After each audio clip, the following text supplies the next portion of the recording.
idea of either being good or bad and fighting amongst themselves so that they're under a good form of control, as opposed to just being in a world of, I guess, anarchy in the way of not being in control, but not destroying each other either. That's fair, yeah. I've got people, yes. We'll go with you, and then you, okay?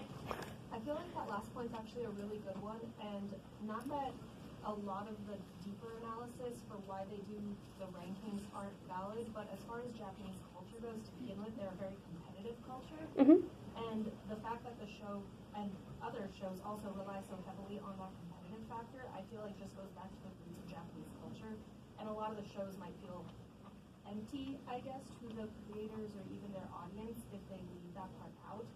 And I think that does go back to how politics in Japan works, where a lot of it is maybe subtly about control, and that's just why their society kind of functions that way, that it's not necessarily about like the altruism or about people like getting ahead in life. It's just kind of instilled in how society functions, how politics functions, how the whole world goes.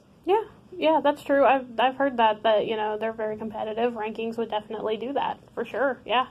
Yes. Actually, going back to an earlier comment, the main thing that heroes do is to counteract villains, and I think that sort of reflects like what's happening in America with like cops and stuff. But the thing is, why not just start social programs to help children who are growing up with these kinds of values, or just starting from the root of the problem, where it's the people that are developing these feelings to do things like hurt people.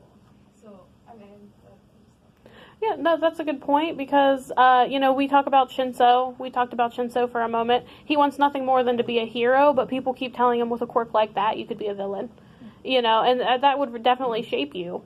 I mean, it's kind of like with Katsuki telling Deku, take a swan dive. What kind of person would you be to say that? And, what if he had actually done it? Like, that's kind of ridiculous. Yes. The issue that comes up with the whole, why don't you just be a hero for certain power sets is, it's kind of, you're basically unpowered in certain situations if you get something a little too lethal or, say, bad PR-y. Like, if you have something that violates free will enough, people are not going to like you. You're probably going to get sued. And with certain things, if you use it and basically every time you use it, someone's going to die, you're not going to be listed as one of the good guys for long. You're not going to be viewed as good person. So either you go with, say, an office job, or you go villain. And villain probably pays a little better. Makes you wonder about Great Boy. Mineta. Yes. Yeah, actually had my hand up. His hand up first, but I'll go after. I was just going to point out that we're seeing a very narrow view of this world. We get hints that there are other aspects to it. Like UA itself has classes for people who are, capable of making great inventions and people who want to do business. There's an entire culture there that it would be like us or like somebody else looking at America through American football and assuming that was all America was about, was these thugs out on a grassy field thugging each other. Completely ignoring the rest of the culture. Yeah. That's a good question. I don't think that's within scope. The rest of the list. Right. I'm just making the point. We're examining a huge thing from a very narrow scope. All right, we're going to go with you, and then we're going to go with you, and then we're going to move on. Sound good? I really don't understand the draw of being a villain. I'm a big fan of the Venture Brothers, and so I think they do a much better job at kind of talking about what society would look like with a bunch of costume people running around. And I think this is definitely a children's anime, and I love that we're talking about it, but I never get the big draw of being a villain. Like, where is the money? A lot of those villains aren't robbing banks, they're just like doing evil. Doing evil, and I don't see everyone needs to eat, and so we only see like one villain. I only read 150 chapters in the manga before I dropped it, so I don't know if they talk about like the economic structure behind villainy and how they all get paid. But I only saw one association, and so my big question is, why are all these villains popping up? And because the heroes also need something to fight, and so how do the villains eat? Like, what's going on? True. I mean, you get you do see a couple of things like petty theft is one of them that a villain does, and then I'm gonna really try hard not to spoil this. One of our big League of Villain guys, he's out for vengeance. He's just out for vengeance, vengeance that's technically even wrong directed from his master. So, yes.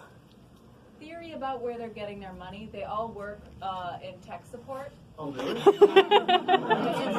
can see the anger now. Big villain call center. That's it. No, but I think if you had a population of 80% of everyone has a quirk, I bet 80% of the people in this room, actually 100% have a talent that no one else in the room has, or something they know or can do. Yeah. I would postulate that it'd be not very different than what we're seeing here. I mean, yeah, you've got pretty spectacular quirks, but I'm willing to bet that the majority of quirks are just weird things. Oh, most of them are trashed here. Yeah.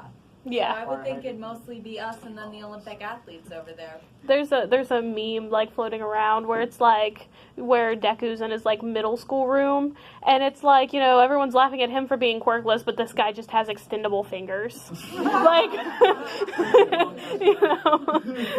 really gonna change the fabric of society if you can grow your fingernails real fast like Meg in that episode of Family Guy? No. So, we're gonna go ahead and move on because we've actually been on My Hero for almost 20 minutes, maybe even more. The next one is you either have a love relationship with this one or you have a hate relationship with this one. See, I know, and luckily for you, I don't stick around on it too terribly long. So that's why I was like, you either do or you don't. Oh, no. Okay, so Darling in the Franxx was super popular. It came out in January of 2018. It was projected to be super popular.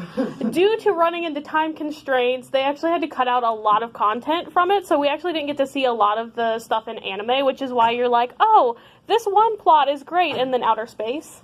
That's the anime. Oh, Earth, outer space. You have nothing in between.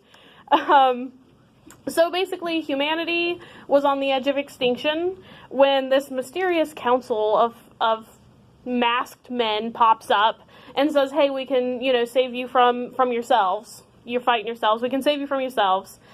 So they move humanity into these giant mobile plantations and start harvesting magma energy from the Earth's core. And it makes Earth's surface unlivable. It's all barren, desert. And because of the magma energy, it draws up these monsters from the core called Klaxosaurs. And in order to fight them, they take boy-girl teen pairs, and they pilot these giant robots called Franxx to battle them. And the boy-girl pairs have to be about puberty age, and the entire thing is supposed to be fan service mecha, but they really kind of just ran with the fan service and left the mecha behind. And like I said, it would get an M rating on AO3. That's how bad it can be. But in this day and age, do you think humanity would cling to any form of government that rose up if we were on the brink of extinction from ourselves? When we're desperate enough.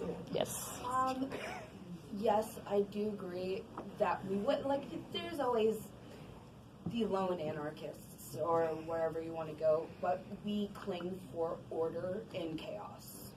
And so if people are desperate enough and a more sustainable something arises, people do go towards that. That's why authoritarians thrive in chaos, after chaos, is that especially in economic downfall or everybody's dying, whatever, the strong man or government appears and then people want stability and go towards that. So in this situation where they're yes, we're going to do awful things, but it's an option other than dying, people will definitely support that. Yes. Yes. I think it was Game of Thrones that had this, I could be horribly misquoting it, but I agree with you. It's very much a idea of, and the quote was, I don't care who's in power, as long as my taxes don't change. And if you think about the common person, regardless of how you feel about, say, Trump right now, regardless of how you feel about him and how he's acting, how much of your daily life has changed because of him, other than maybe being annoyed a little longer? I would say a lot. I would say a lot, especially for like our immigrant communities. I would say I'm massively anti-Trump. Women. But also, I could say this: education. after the election, I still went to work. I still drove my car. I still bought food. I still lived the same lives I was living the day before the election, the year before the election. So, when you think about people in general, they want the easiest transition possible. So they're going to go for what doesn't, like, if we're killing ourselves and we're all going to die, yeah, we're going to go for the people who have a way to solve that, even if it kills everything else. That's just because people want the easiest way to live. That's a good point, yeah. Yes. I just wanted to say, like, for that comment about I just don't want my taxes to change, I completely disagree, because depending on different experiences that you have or different forms of identity, that form of government could completely screw you over. The first thing that came to mind was, for example, our undocumented community members living in not just Washington State, but across the nation. I know many of the teacher friends that I have been calling and texting me to tell me that their students, whether the student themselves is a U.S. citizen or their parents are undocumented or they are, now they're carrying around forms of identification and attorney-signed letters saying, like, what to do if their parents get deported or what to do if immigration comes to their house. So I completely disagree. I think that depending on how marginalized you are, a government coming in could completely screw you over. True, yeah. Yeah, We've got everybody. Okay, can we do this, and that? Sound good? So I actually think that both of you are absolutely right about your issue, and it ties a lot more into your original topic than people might originally see. I think right now the Trump bomb got put out, and so everyone's like, the alarms are flying. Like, I'm gonna get into politic talk. But really, what's happening is kind of, how do these people get to this situation? It is a mixture of, some people just wanted comfort. Some people don't understand the long-term ramifications of their problems, because it's kind of like, my day-to-day is not changing, but a lot of things happen a lot more slowly than you might first understand. Like, these people didn't just have a button to pick, blow up planet and live in plantation. It was all of these little things that layer on each other. And so, your life's not going to change. You know what? We could get rid of the president. He could just not, or he or she could just not do anything for 4 years. And, you would just see these really small, gradual changes. It's kind of like, getting fat, is you don't notice it until your pants don't fit. And then you're like, well, I can still kind of get them on, but, it gets bigger and bigger, and not everything happens at once. And it's just like the change in politics or, the change in anything is we can be moving in a bad direction, but, we don't realize it until our pants don't fit anymore. And we kind of can see it coming, but a lot of the times we choose to ignore that until we're in roaming plantations and there's dinosaurs and giant space waifus. And, I mean, if that's where we're headed, that is how that works. Like, that sums up the entire anime. That sums up the entire thing. You're right. And, and it goes the same with politics. I can even say this. This goes the same with politics. Yes, until we gain weight, and then we suddenly realize that we have to go on a diet and change things. Yes. Life goes on, and I'm gonna pull out another hot word. Life just goes on as a statement of privilege. As she said, with the undocumented families of undocumented students and students of color suddenly having to carry around identification. I had trans friends who honestly thought about killing themselves on election night.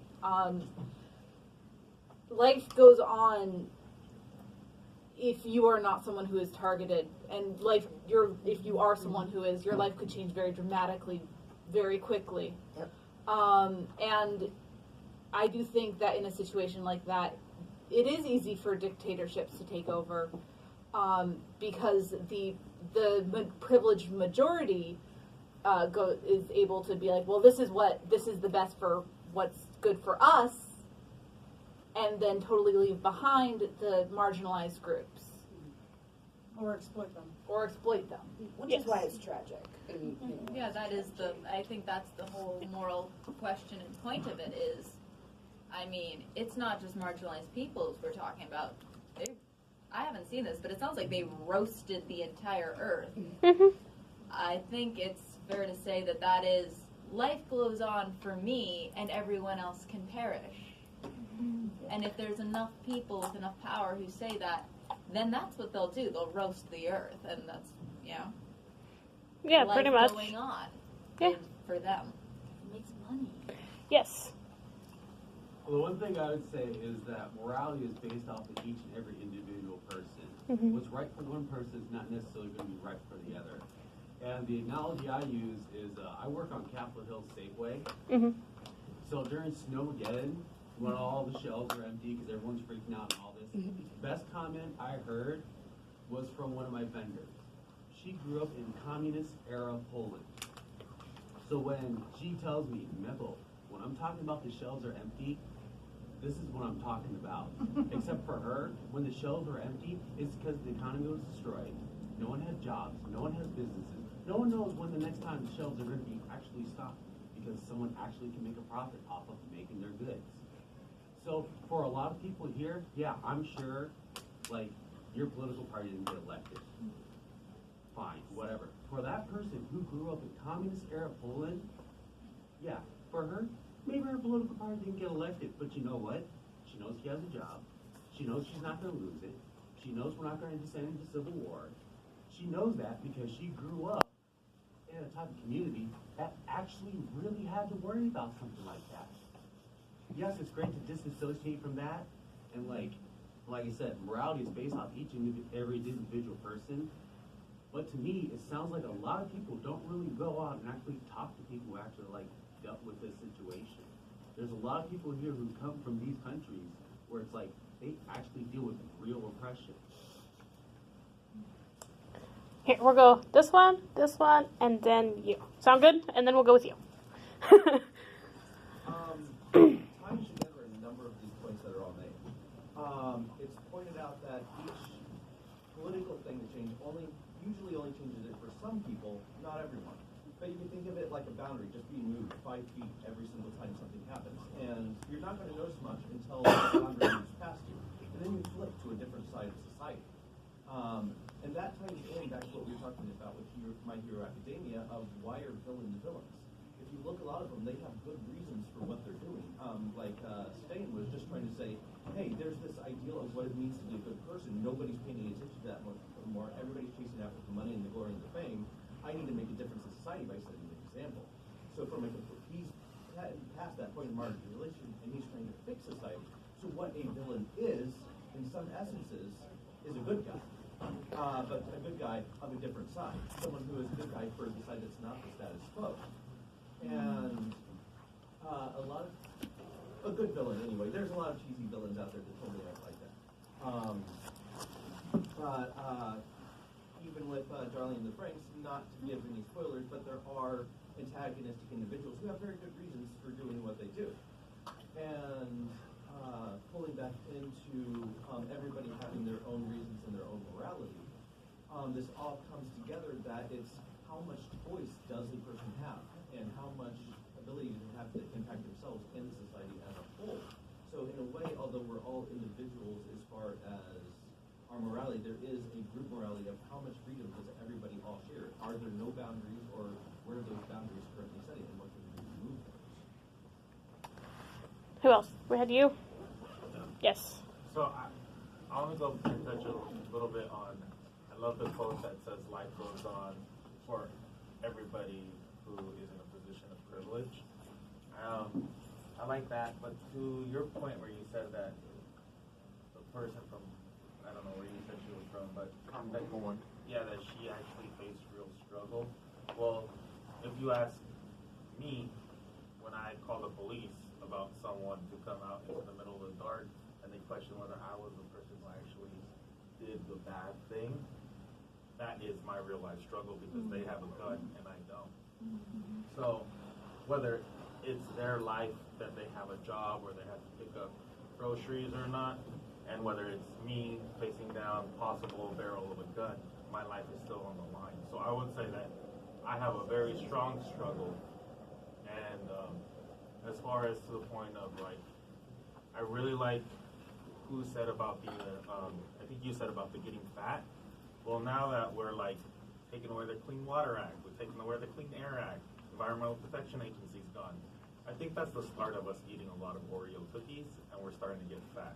So I think like Darling and the Franks can compare to that point in saying, hey, we're starting to destroy our Earth at an experimental rate. Yeah, definitely. Yes, Mr. Turner. Common reoccurring theme through all of these discussions is the malleability of identity and morality as a social and political currency. And the way that malleability ends up harming or hurting one party or another is the fact that it's usually the majority that gets to decide what is moral. Whoever is in power gets to decide what is moral. So while many may say it's immoral to target, undocumented communities, the, party in power or individuals in power may see a warped view of that morality, and then they extend upon their application of it as a political and social currency. Yeah. Yes. To that point, is it truly the majority in power, or is it a minority that is very powerful that's ruling over the majority?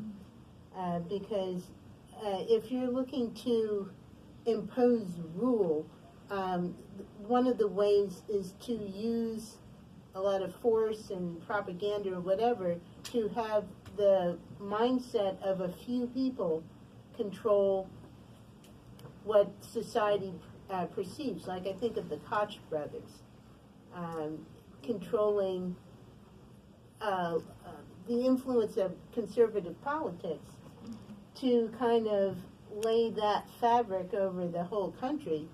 Is it truly a representation of how the majority think, or is it? Therein the individual and the collective, the definitions of each become malleable in themselves. It's true, but if you're controlling the source of the media, if you're controlling the message, the meme, then it's a form of control of a small amount on a huge population. And then also one other thing side to that is flipping things immediately. So if, let's say, Roe v. Wade was to be overturned in a heartbeat, and now abortions are illegal across the country,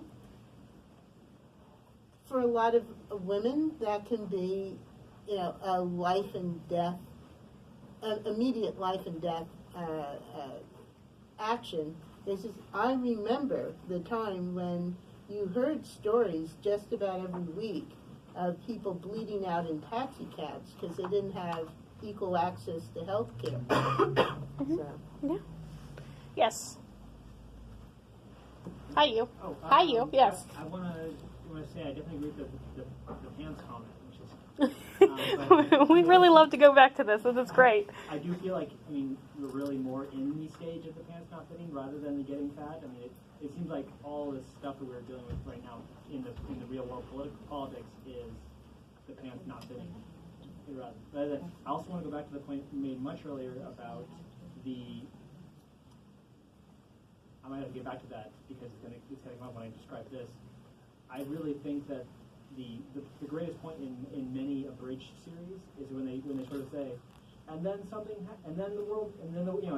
evil guy took over and the world became this weird new world where the world's different.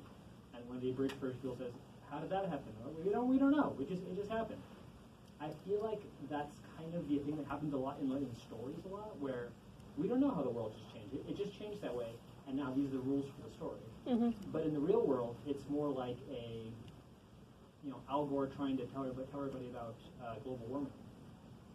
He didn't, he got the ball rolling, and like just now, people are starting to come back to Al Gore and say, "Hey, Al Gore, maybe you had a point," but really, he didn't change the world in a day. It was about the hard, the many hard choices people have to make. If it's hard to do, like Al Gore was saying, we just gotta stop doing all this and this and this, then it's not going to be easy. The things like Darling in the Bronx, it's a big crazy world that's way different than the world that we know, and it's great for a story, but it's hard to see that happening in the future because it's such a big change that was really difficult for people. Yeah, definitely. Yes. Okay, so a thing about we haven't discussed with Darling in the Franks is we're actually encountering hard survivor bias because they have about 50-ish plantations in the show, and that would be like if we reduced the world's populations to 50 cities. 95% of the people died. That means that like the world did end for the majority of people, and we're looking at a minority of people who actually survived. So this isn't like the majority get to live on to the next day. This is everyone dies. Yeah, that's pretty much like how it is. And one thing that I like to point out, it's not even necessarily a question, is the fact that in Darling in the Bronx, you get immortality. You become immortal if you lose your reproductive parts. And, I thought the goal was to rebuild humanity, but instead they can't have kids, they can't rebuild humanity, and it's like, did humanity really sink that low? That's selfish, One other thing I'd like to touch on, because I don't even think I'm going to get all the way through here, which is awesome, is Yuri, and only for one reason. Two reasons. Yuri on Ice, if you've seen it, awesome. If you haven't, it's amazing, and a lot of people just are like, well, that's just a gay anime, why watch it? It's more than that. But that is one of the big reasons that I do touch on it, is because I love Yuri on Ice, that it shows healthy homosexual relationships, it shows healthy heterosexual relationships, it shows the actual effects of having anxiety, it will show you just everything that, a lot of anime just kind of sweep to the side as a side, little project, and it also doesn't go over racial stereotypes, because there's lots of different races and countries, so I just like to pull that out and be like, hey, because it's neat to see someone put in enough thought. And they do it subtly, too. One of the cool little, tidbits, Peach Eat's a Thai skater, and they make a huge deal over the fact that he skates to songs from The King and the Skater, and they don't really say why, but it actually relates to The King and I, which is banned in Thailand. Yeah, I was like, look at that subtlety. It took me a little bit of digging to find that. So that's pretty cool. The next one that we talk about, we'll probably run out of time by the time we're done if you've seen it. If you haven't, we'll run with it. Psychopaths. Basically, it's futuristic Japan. The borders are closed and the rest of the world outside's in a whole bunch of chaos. And Japan's population is constantly monitored by something called a Sybil system, which is a powerful network that scans the minds and mentalities of its civilians to determine their level of likelihood to commit a crime. And they call it a crime coefficient. And basically they have enforcers and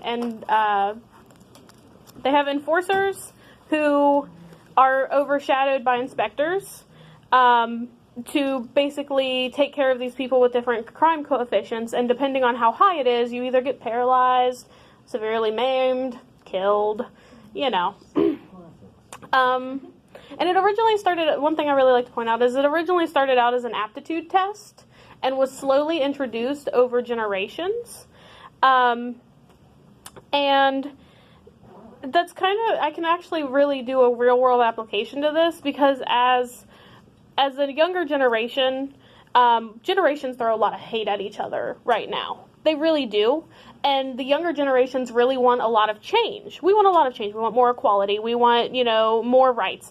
And that's, that's great. But our thing is we live in a generation where we have technology. We have everything we need now. You want to talk to somebody, you can pull up a cell phone at any given point.